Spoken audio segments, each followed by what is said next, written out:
Halo semuanya, selamat datang kembali di channel Hezek Store. Nah, jadi di video kali ini kita akan lanjutkan kembali pembahasan kita tentang pemrograman dasar Python. Oke, kali ini kita akan membahas tentang modul statistik ya. Nah, jadi sesuai namanya ya, namanya modul statistik berarti eh, modul ini itu memuat fungsi-fungsi yang berhubungan dengan statistika ya. Nah, jadi di dalam modul ini itu ada 6 fungsi, namun yang akan kita pelajari di video kali ini itu cuma 4 ya, karena menurut aku 4 ini yang paling kepake ya. Eh, saat kita pakai modul statistik kemungkinan cuma 4 ini yang kepake gitu, sedangkan duanya mungkin agak jarang gitu kepake, jadi duanya nggak perlu kita pelajari. Jadi ada 4 ya, kita tulis dulu ya fungsi tersebut. Yang pertama ada min seperti ini, dan kemudian ada median, dan yang ketiga ada mode ya, dan yang keempat ada quantiles. Nah, seperti ini. Jadi ada 4 ya. Ada 4 fungsi yang akan kita bahas di video kali ini. Oke, jadi kita mulai dulu ya. Seperti biasa, karena kita ingin mengimpor modul ya, berarti kita tulis import dulu. Nah, modul kali ini itu adalah statistik seperti ini. Mungkin biar enak lagi dan lagi kita pakai S ya. Nah, jadi kita import statistik. Nah, kita as S sebagai S. Jadi nanti kita nulisnya cuma S titik apa fungsinya gitu. Oke. Jadi untuk memudahkan ya, untuk memudahkan penjelasan, seperti biasa kita siapkan terlebih dahulu sebuah list gitu, yang namanya itu mungkin hello aja ya, hello. Nah, kita isi dengan 5 elemen. Nah, seperti ini. Nah, seperti ini, oke. Nah, jadi untuk memudahkan kita seperti ini saja ya. Kita tulis sediakan list seperti biasa. Oke, kita mulai dari min dulu ya. Nah, kita mulai dari min dulu. Jadi kita tulis dulu print. Oke. Nah, karena kita udah S ya udah kita tulis S di sini. Nah, kita tulis min. Oke. Nah, kemudian baru kita cari hello ya di sini. Oke. Nah, jadi apa sih fungsi dari min ini? Nah, min ini ya, itu fungsinya adalah untuk mencari nilai rata-rata ya. Jadi buat teman-teman yang mungkin sudah pernah belajar statistika ya, entah itu masih sekolah ya atau pas di perkuliahan ya, mungkin teman-teman udah familiar min itu apa, median itu apa ya, modus itu apa ya. Nah, kalau min ini itu intinya adalah mencari nilai rata-rata. Nah, gitu ya. Nah, berarti ya kalau kita coba hitung, misal di sini 10, di sini 20 ya. Kita jumlahkan semuanya ya. Itu berarti 150. Nah, 150 dibagi 5 berapa? 30 kan? Nah, berarti outputnya adalah 30. Nah, mari kita lihat. Oke ya, outputnya adalah 30. Nah, seperti itu. Jadi intinya dia mencari nilai rata-rata. Itu untuk min. Nah, kemudian kita masuk ke fungsi yang kedua, yaitu fungsi median. Nah, seperti ini. Nah, kalau min itu untuk mencari rata-rata, nah median itu untuk mencari nilai tengah.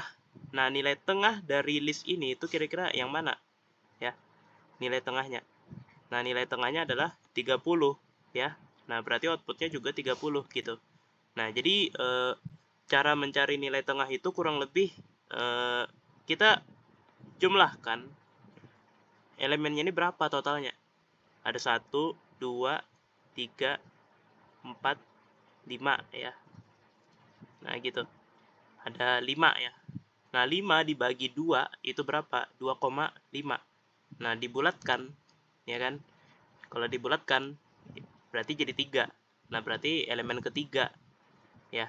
Nah, jadi dalam artian ya, elemen ketiga yang dimaksud jika 10 ini itu adalah elemen ke-1, 20 elemen ke-2, ya. Nah, begitu. Tapi kalau misalnya dimulai dari 0, ya ya udah berarti dibulatkan ke bawah. Berarti ya kan 2,5 dibulatkan ke bawah jadi 2, ya kan? Dan hasilnya adalah 30. Nah, mari kita lihat apakah benar outputnya 30. Oke. Nah, benar ya 30. Nah, jadi gitu. Oke. Nah, kemudian kita lanjut ke fungsi berikutnya, yaitu mode. Nah, jadi teman-teman pasti bisa nebak nih, fungsi dari mode ini tuh apa sih? Nah, fungsi dari mode ini ya sesuai dugaan teman-teman, ini adalah untuk mencari modusnya, ya. Modus itu tuh apa sih? Nah, modus itu teman-teman juga pasti udah familiar gitu, karena ini lagi dan lagi ini adalah dasar dari statistika. Mean, median, dan modus itu tiga hal yang paling dasar dalam dunia statistika, ya. Jadi mungkin teman-teman pasti udah tahu gitu modus itu untuk apa, ya. Tapi kalau misalnya belum tahu, oke, aku kasih tahu, ya.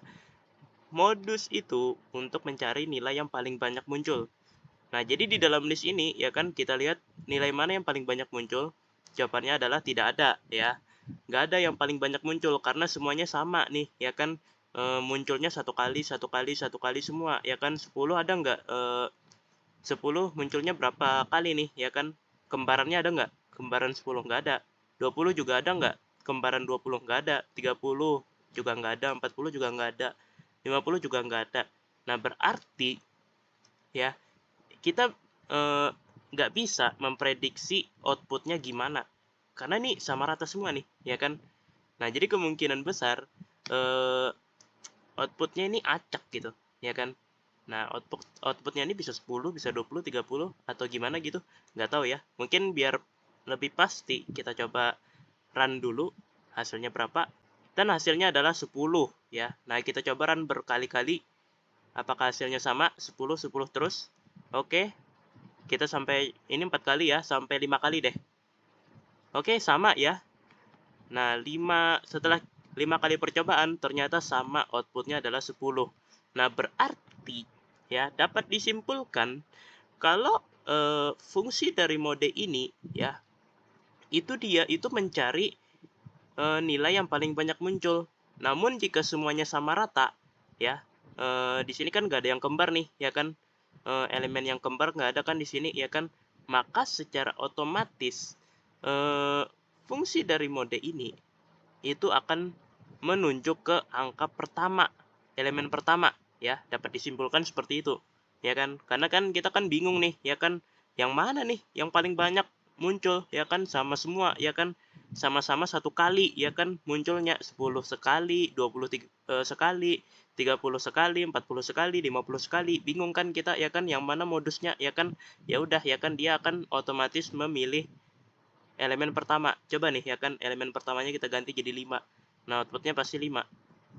Nah, gitu ya. Jadi eh, dia akan fokus ke elemen pertama kalau misalnya sama rata semua. Tapi coba nih, ya kan, kalau misalnya ada elemen 50 sebanyak 2 kali, maka dia pasti bakal nunjuknya tuh ke elemen 50. Nah, dia bakal nunjuknya tuh ke 50, ya, bukan 10 lagi, ya kan. Karena ya kalau apa namanya, kalau misalnya ada yang kembar ya ya udah itu yang ditunjuknya. Kalau nggak ada yang kembar baru dia pilih yang elemen pertama. Nah, gitu ya. Oke, sekarang kita lanjut ke fungsi terakhir, yaitu quantils. Nah, yang ini. Nah, jadi quantils ini itu fungsinya adalah untuk mencari kuartil. Nah, kuartil ini agak apa ya, agak advance konsepnya ya. Jadi apa ya, mungkin ada di antara teman-teman yang mungkin belum tahu kuartil itu apaan sih. Tapi setidaknya ya, teman-teman udah tahu mean, median, dan modus itu apa. Oke, jadi mungkin kita coba dulu run ya, agar teman-teman bisa paham ya. Kita coba run dulu ya kan, di sini kita hello ya, di sini ya. Nah, kita tulis hello. Nah, kita lihat outputnya berapa. Nah, hasilnya adalah dia akan mengembalikan sebuah list ya. Nah, jadi dia akan mengembalikan, bukan mengembalikan angka tunggal ya, bukan kayak 10 ya kan. Nah, ini kan angka tunggal nih ya kan. Nah, terus juga 30 ya kan. Nah, ini kan tunggal nih ya kan. Nah, terus yang ini kenapa hasilnya list gitu ya kan. Nah, jadi kalau misalnya kita coba ya, perhatikan polanya ya. Kita coba perhatikan polanya, kemudian kita bandingkan dengan list yang ada di sini ya. Nah, kalau kita coba bandingkan nih yang ini, nah di antara kedua list ini ya, kita bisa melihat kalau polanya itu kurang lebih adalah 10 dan 20 ya kan. Itu dijumlahkan lalu dirata-ratakan berapa? 15. Nah, kemudian 30 ya kan, itu rata-ratanya ya udah 30 ya kan. Nah, gitulah ya kan. Nah, kemudian 40 dan 50 itu dirata-ratakan jadi 45 ya. Nah, hasilnya seperti itu. Nah, kalau kita perhatikan polanya ya. Kalau kita perhatikan polanya itu kita dapat seperti itu. Nah, ini kalau misalnya jumlah elemennya itu ganjil. Nah, sekarang gimana kalau jumlah elemennya itu genap? Jadi kita tambahkan satu lagi, 60 di sini ya misalnya. Nah, kira-kira outputnya gimana? Mari kita lihat. Kita akan lihat bareng-bareng polanya gimana. Oke, hasilnya adalah seperti ini. Nah, sekarang ya kan kita coba ya, lihat bareng-bareng polanya ya. Ini 17,5 ya. Nah, 17,5 berarti ya kan dia bentar. Ini agak beda ya. Ini bukan lagi 10 dirata-ratakan dengan 20. Nah, kalau kita coba rata-ratakan 10, 20, 30 ya. Nah, kalau kita coba rata-ratakan itu kan hasilnya kan 20 ya. Bukan 17,5 ya. Nah, kalau misalnya kita coba rata-ratakan dengan 40 ya misalnya. Ya, yang kayak gini. Itu hasilnya adalah 25. Ya kan? Nah, lantas 17,5 ini tuh dapatnya dari mana ya? Nah, ini yang masih menjadi pertanyaan. Mungkin sedikit susah kalau misalnya kita hanya sekedar mencari pola-pola seperti ini ya. Kita coba memahami pola ini ya. Yang ada kita hanya akan kebingungan saja ya. 17,5 ya. 35 dan 52,5 kita kurang tahu dapatnya tuh dari mana gitu. Ya kan? Mungkin agak susah kalau kita mencoba mencari cari polanya ya. Jadi mungkin alangkah baiknya untuk memahami fungsi dari quantiles yang ini ya. Alangkah baiknya kita mesti tahu terlebih dahulu cara mencari kuartil itu gimana sih. Nah, gitu. Kenapa yang keluar keluar di sini itu berupa list baru, bukan sebuah angka tunggal. Nah, jadi seperti itu. Oke. Jadi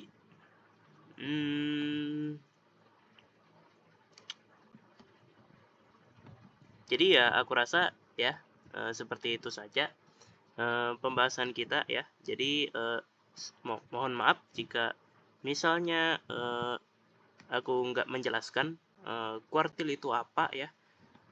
Tapi teman-teman bisa pelajari sendiri di berbagai sumber ya, kuartil itu gimana ya.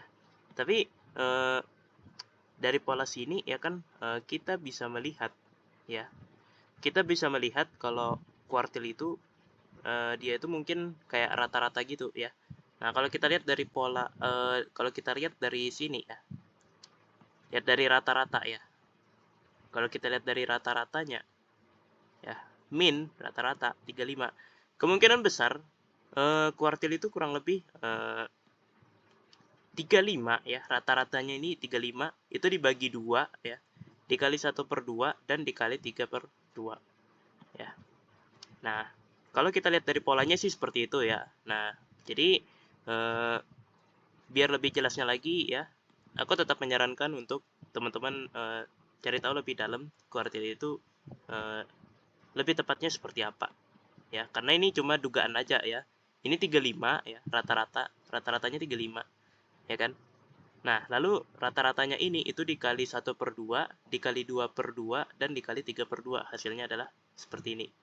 Nah, itu cuma dugaan saja ya, teman-teman. Oke, aku rasa segini dulu ya pembahasan kita tentang modul statistik. Yap, aku ucapkan terima kasih ya, tak lupa kepada teman-teman sekalian yang sudah mau menonton video ini sampai selesai ya. Dan yap, sampai jumpa lagi di video-video berikutnya. Dadah!